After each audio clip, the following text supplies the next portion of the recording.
Thank you. I don't know, when I watch that film, it just always get me all teared up inside because I think about, man, I want to win the Olympics so bad. And I won. And I was thinking, like, I worked really hard.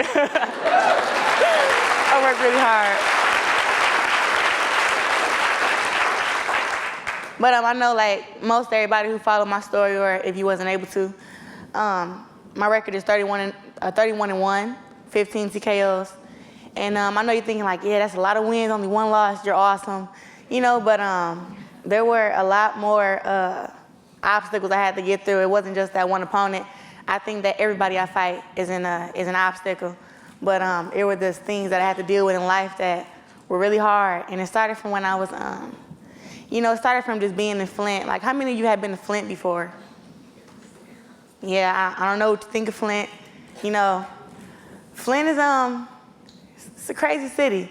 You know, in the summer of 2011, 12, 2010, I lost probably maybe 6, 8 friends due to gun violence. I don't know why it happens like that, but that's all you hear about. But Flint really has a lot of good people. And what I mean when I say good people, I mean, like, there are more people like me who don't do sports. You know, I know that growing up, you know, I kind of watched Flint change. I watched it from when, you know, all our neighborhoods were together into where we were a huge community, into where we all loved each other and, like, everybody looked out for everybody. And it just seemed like everybody looking out for everybody turned out to everybody looks out for their own. So that's where, you know, I just think about when I lived with my granny when I was 7 through 9. And my granny used to have these huge get-togethers. And I mean, like, everyone would come. It wasn't just a neighborhood thing. You know, when you got friends from around the corner, I mean, down the street, I mean, everybody came. And then it just seemed like as the years went on that, you know, that those things stopped happening. And that's because I was too young to realize what was going on, but Flint was facing unemployment, and people were just not as happy because of, you know, they were losing their family members and losing their friends due to gun violence. And I guess they felt that nothing was being done about it, so everybody wasn't as happy as they used to be. But I know from there, you know, that's just how I see Flint changing. But I changed also as a person. In elementary school, I was the quiet, smart girl. Quiet, smart, skinny. I don't know if I was funny looking or not. I don't know. But I used to get picked on at school, and it's like I would let them pick on me, and then I would go home and I'd be so angry, like, what's wrong with those kids? Like, how come do those girls pull my hair and I don't even talk? You know, I let them copy off my work and they throw my work away. I'm like, these girls are crazy. You know, and it was just like that in elementary, and then finally, I think that's how I developed anger issues. I was holding everything in, and you know, if anybody knows, when you hold too much in, you explode, right?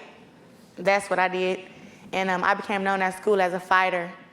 So 5th grade, I had gotten into a fight with this boy at school, and I don't know how it happened, but I just know he was helping me with my homework one minute, and then the next minute I said something about his mom, and then he hit me in the jaw, and we were fighting.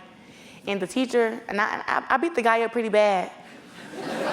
Yeah, that's just how it happens. But I know that when she kicked me out for those 5 days of school, she wrote on a referral to the principal, she wrote extremely dangerous. I thought it was funny back then, but that's not funny. That's not cool. So, you know, from there, I just started to defend myself and stick up for myself because it made me feel better.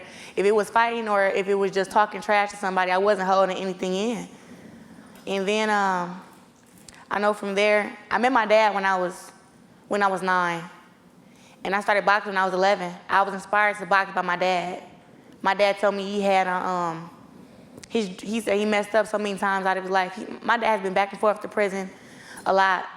And his last time going, he said he didn't want to go back again, and he said that it was pretty hard for him to make a living now. And he said he wished that he would have stuck to what he was passionate about. And I said, what was that? And my dad said boxing. If my dad would have said track, I would have tried to be a track star, but he said boxing.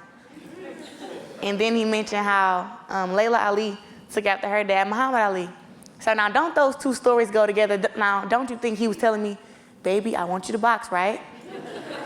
But I went down to the gym at Burston Fieldhouse in Flint, Michigan. And I trained for maybe 2 or 3 days. And then my coach, Jason Crutchfield, said I had to have one of my parents come down and sign me up. My mom, she, I just didn't want to ask her. You know, I don't know why, I just didn't want to ask her. But I was like, okay, I'm gonna talk to my dad. And I'm like, and I know he's gonna say yes, this is in the bag, I got it. And I asked my dad, and he said, no. And I was like, what are you talking about? What do you mean no? He's like, boxing is a male sport. And I just looked at him like, what do you mean by that?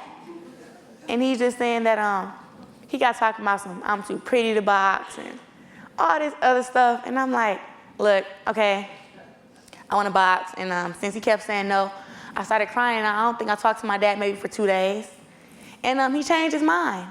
And he signed me up. And when I got signed up at the gym, even though my dad, he didn't sign me up, I just kept coming down. Finally, my coach was like, you gotta have somebody sign you up or you can't box. And I said, okay.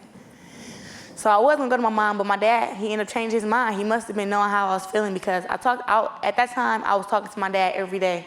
So when I didn't call him and I didn't speak to him for 2 days, he thought like, wow, she's really upset. So my dad changed his mind. And I know that when I got signed up at Burston and I trained, I just felt so at home. I was around all boys in the gym. I was the only girl. But I felt so accepted. It was like, you know, if you're around a whole bunch of girls and you're sweating and you're hitting the bag, they like, ugh. Look at you. And I always experienced that because when I do something, I like to go full blast. I like to go, up in Flint, we say we like to go hard. You know what I mean? We like to, you know, if we running, we want to run at our fastest pace where we're breathing the hardest so we're getting the full workout in. You know, girls, they like to look pretty when they do stuff. You know, they want to run, hair flowing everywhere. You know?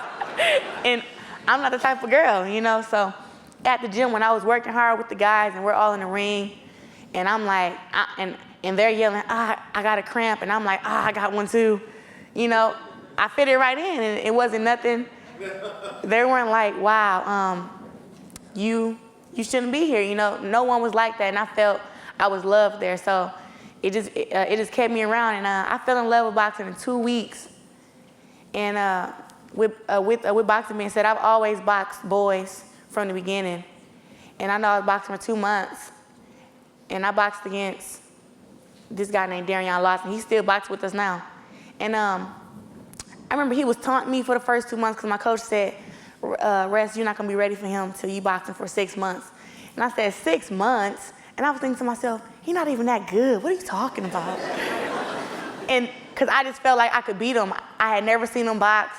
I just seen that he played a lot at the gym. He was strong and he was a little bit shorter than me, but I'm like, that guy can't beat me up. I just know he can't. And he surprised me. One day I came out to the gym and my coach said, Rest, get ready. And I said, get ready? Go grab a headgear? He said, yeah, I ran and grabbed the headgear so fast. I said, okay. And we got in the ring and we boxed. And I mean, Darion, he tells everybody the story too. I got him good. I got him really good. And we always talk about it, and I'm like, yeah, the first time now I just remember his granddad, he was recording because he thought his grandson was going to beat me up. You know, they thought that was the end of my career that day. But when I had his grandson in the corner and I was just beating him up, he was like, Darion, fight back, that's a girl. That's a girl in there.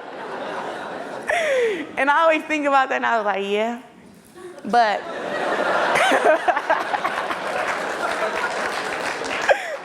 but I know I just continued boxing and I did a lot more training than I did fighting. And I think I still do that now. I think I fight way more now than I fight a lot more now because I fight 17 through 34. But my first year boxing, I had 3 boxing matches. And I probably boxed for 2 years and had 3 boxing matches. And I was 3-0 with 3 TKOs. And I had got took out the gym for a month and 2 weeks because 7th grade, I had got a bad report card. And my aunt, I was living with my aunt at the time, she said, you get good grades, you get the box. That was our deal. And I'm like, school, as long as I go, I at least get a C average, as long as I go every day. But one of my teachers kept giving us homework. And when I get home, I like to go home and go to sleep, watch TV, talk on the phone. And I was overlooking the homework, and the homework was 50% of the grade. And so I got an E.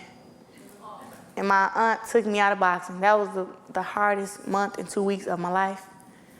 And I wanted to just tell her, like, I just can't go without boxing. But I know when I got back in the gym, after getting my grades back up, my coach had found me a boxing match in 2 weeks. I fought against this girl named Chloe Kimsey. I was 12. I was 12 or 13, but I know that was probably the hardest fight I ever had. I mean, I was like, wow. You know, we went all the rounds, and I beat her every round, but it's just that she was able to take what I was giving her and then dish something back out at me, and we were just going at it, and I beat her. She quit boxing and started playing soccer. So, you know, it was a great match, and that match is the reason why I got baptized. The match was so hard to me. I was like, God, I really need some extra help in school, and I need extra help in the ring too, because that match was like, wow, that girl knew how to fight. You know, and I was like, yeah, she's awesome. So I got baptized, and when I got baptized, one time I went to church, and our preacher was talking about being unclean. He said how you can dress really nice, how I'm dressed now, but you can be filthy on the inside, you know, like you can have a dirty heart, and you just being a real hypocrite. And when he said that, I had been doing some things in my life, like things that I shouldn't have been doing, like, you know, I was lying and stuff like that. I was antagonizing my sister because she would antagonize me when I was younger. And it was like I wanted to get even with everybody who ever did me wrong, so I wrote a note that said unclean, and I carried it around in my bra. And when I walked around, whenever something happened, I'd take it out. And I had meanings for it. And I just walked around, and it was a way to keep me from going off on people, because I thought that, you know, just because I got mad, I could yell at people and then the next day be like, hey, how you doing? You know, and people are still mad from the day before, because you just can't do that. You gotta say sorry, or you have to apologize. So I don't like saying sorry. I don't like saying I apologize, because it's just very hard. So I really changed, and when I got baptized, like going under the water and coming up, I just felt good. I was a different person. It was like a whole nother light. But then when I was 13, I remember boxing was one of the best coping methods that I that I had for anger. And then another coping method was writing. I have 6 journals. I started my first journal 9th grade. I think my journal name was Yo or Boy at the time. I don't know which one. But I know I wrote in it just because, you know, it's certain stuff that you just can't say to people. And I was trying to not go off on people, so I would write it down. And it's like I was telling them what I was saying, but they never knew. But I knew that I wasn't mad at them anymore. So writing was a way that I just used to cope with myself. And I didn't even know, but I just know, like, I enjoy writing. And sometimes I would be laughing out loud while I was writing, and people would be looking like, that girl is crazy. But I would just be like, man, you won't believe what happened at practice the other day. You don't believe what boy looked at me? You know, and I just write it in my diary, and it seemed like I wasn't holding anything in. And when I was 13, I remember writing in my journal, I wanted to go undefeated throughout my whole boxing career. And I wanted to be the first woman to win an Olympic gold medal at 165 pounds. And it was crazy, because I'm like, I'll go back and read them sometimes just to get back focused. And I looked at 9th grade, and I always know I wasn't able to go undefeated because I had 1 loss. But I was able to win the Olympic gold medal.